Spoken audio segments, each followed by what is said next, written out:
يا أيها الذين آمنوا اركعوا واسجدوا واعبدوا ربكم وافعلوا الخير لعلكم تفلحون.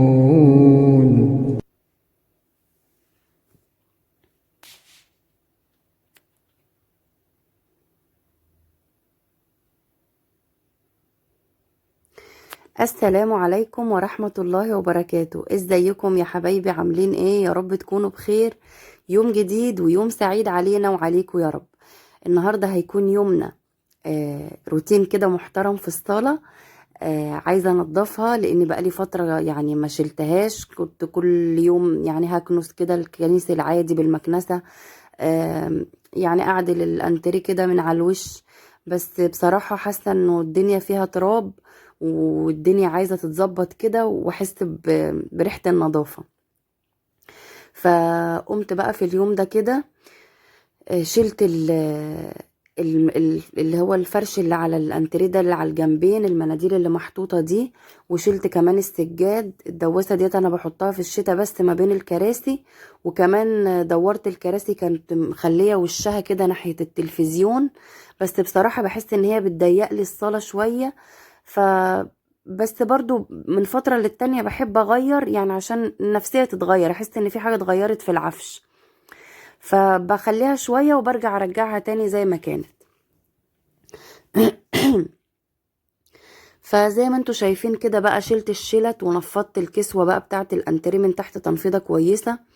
وهبتدي اعدلها كده وهرجع كل حاجة مكانها.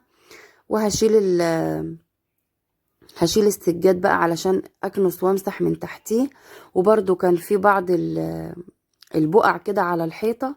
وانا بمسح برضو بقيت الحيطة، المكان اللي الاقي فيه بقع كنت بروح مسحاها بحيث ان تفضل تلمع كده طول الوقت. يعني مش لازم نراكم على نفسنا الشغل او نخلي يعني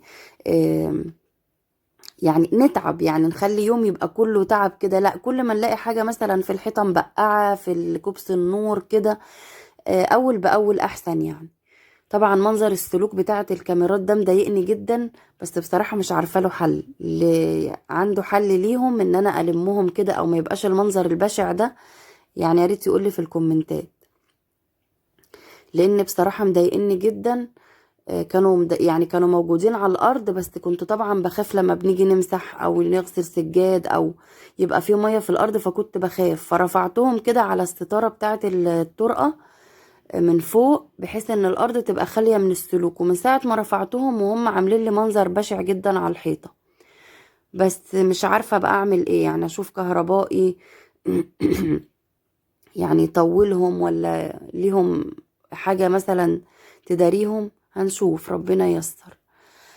دلوقتي بقى زي ما انتوا شايفين كده نفضت وعدلت الكراسي بقى زي ما كانت في الاول. يعني كنت قبل ما اعملهم واخلي وشهم للتلفزيون كانوا هو مكانهم الطبيعي هنا. بيبقوا مدين مساحة بصراحة في الصالة، وبتبقى يعني واسعة بتحرك فيها براحتي. ف فطبعا بقى ده جهاز الدي في ار برضو زي ما قلت لكم، لما نقلت السلوك كده من فوق الستارة، فالسلوك زي ما يكون اسرت. فهو المفروض كان بيبقى مكانه على الترابيزة اللي هي بتاعت اللي تحت التلفزيون دي. فلما رفعت السلوك بقى قصير قوي، فاضطريت ان انا احطه على ايد الكنبة زي ما انتوا شايفينه كل شوية يقع كده. بس ان شاء الله هعمل له رف في الحيطة تحت الشاشة.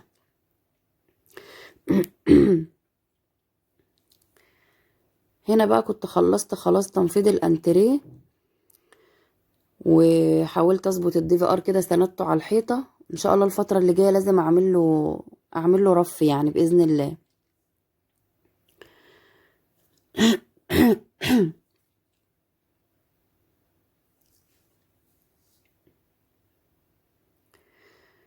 الواحد لما بيقوم يعني يعمل التنظيفة العميقة دي ويشيل ويمسح كده ويشم ريحة النظافة، بجد بتجدد نفسيته جدا وبتفرق جامد يعني.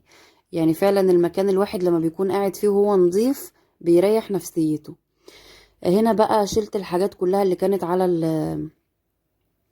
على ترابيزة الانتريه كده. ونفضت المفرش، وهبتدي بقى ان انا ايه امسح الترابيزه كويس، وهرفعها دلوقتي على كنبه الانتريه علشان اشيل بقى السجاد والحافظه والحاجات دي. هشيل طبعا الحافظه دي هتتغسل، اللي هي اللي فوق السجاده، او فوق بديل السجاد.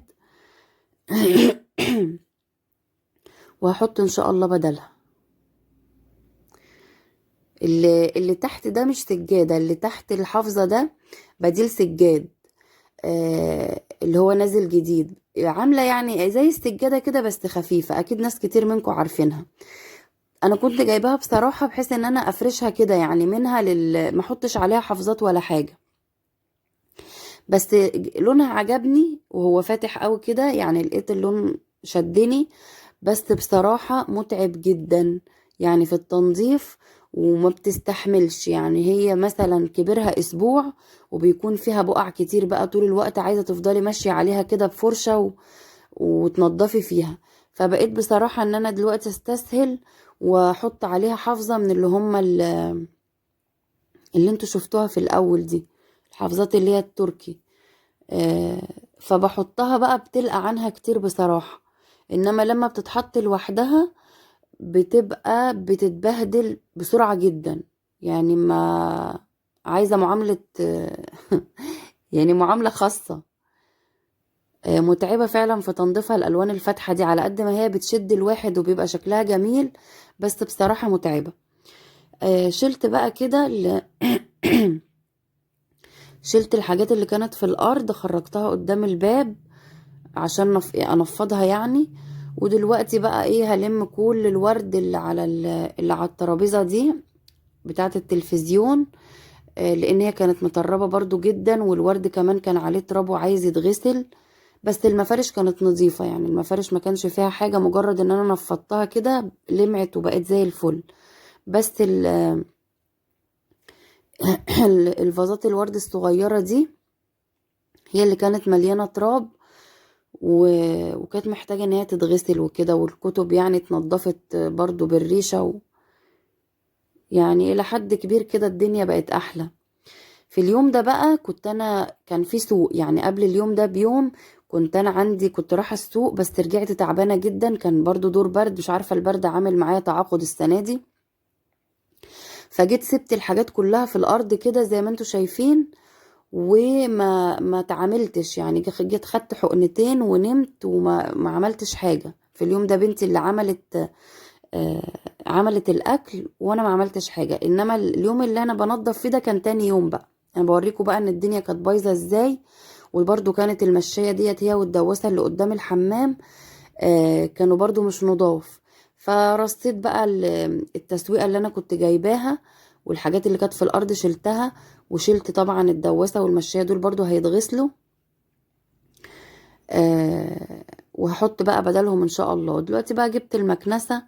بحب يعني حتى لو في شوية تراب صغيرين في الارض، لا بحب اكنس الارض كويس قوي قبل ما ابتدي ان انا امسح. فجبت المكنسة بقى كده علشان ايه انضف الدنيا، اي تراب اي حاجة بتبقى الدنيا انضف يعني بصراحة، اما الواحد بيكنس كويس قبل ما يمسح. ومع الاسف الشديد بقى، يعني هقول لكم موقف حصل في اليوم ده. بعد بقى ما مسحت وظبطت الدنيا وخليت الدنيا زي الفل، جه بالليل الحنفية بتاعة الفلتر اتكسرت، وبقى المطبخ والطرقة. وانا طبعا كنت فرشة بقى مشاية نظيفة، انا شلت التانية عشان تتغسل ومسحت وحطيت بقى مشاية نظيفة في الطرقة. وبعدين الحنفية بتاعة الفلتر اتكسرت، بهدلت الدنيا مية. يعني تخيلوا بقى، يعني بلتقط انفاسي في اخر اليوم، ولسه بقى قاعدة كده فرحانة بالنظافة اللي حصلت، وإذ فجأة ألاقي الدنيا متبهدلة مية، يعني حرفيا أنا كنت بدوس في مية.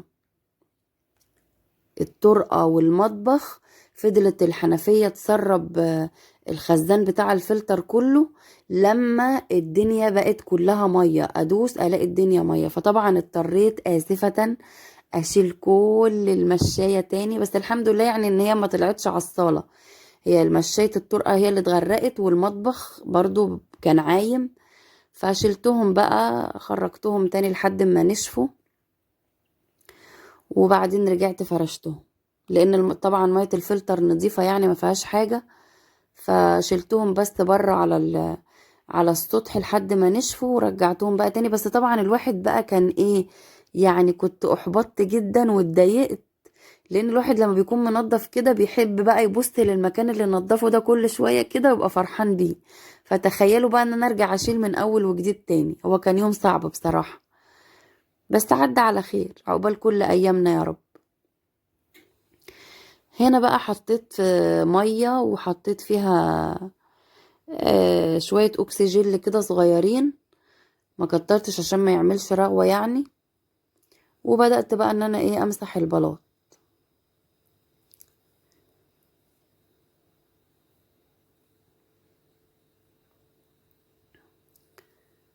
الشرشوبة دي مريحة قوي دلوقتي يعني. زمان ما كنتش احب امسح غير بالخيشة، اكيد في ناس كتير عارفينها.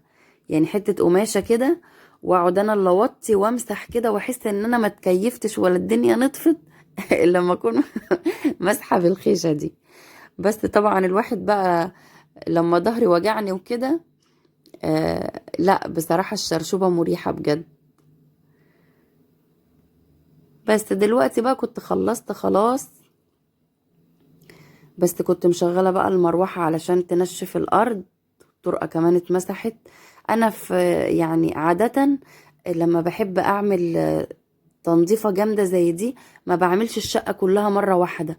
يعني باخد أوضة أوضة، كل يوم أوضة، مثلا يوم الصالة، يوم أوضة النوم، يوم أوضة الولاد، يوم الركنة، بحيث ان الواحد برضو ما يرهقش ويتعب. دلوقتي بقى فرشت اللي هي بديل السجاد دي، وحطيت حافظة نظيفة، غير التانية شلتها خلاص عشان تتغسل. وخلاص بقى كده بديكوا جولة في الصالة بعد ما اتفرشت.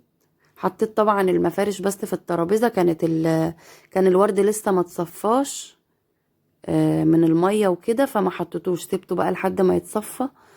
حطيت المفارش بس على الترابيزة. وده كان يومنا. يا رب الفيديو يكون عجبكم. لو عجبكم الفيديو ما تنسوش تحطوا لايك وتشتركوا في القناة وتفعلوا زر الإشعارات عشان يوصلكم كل جديد بنزله. أشوفكم في فيديو جديد. مع السلامة.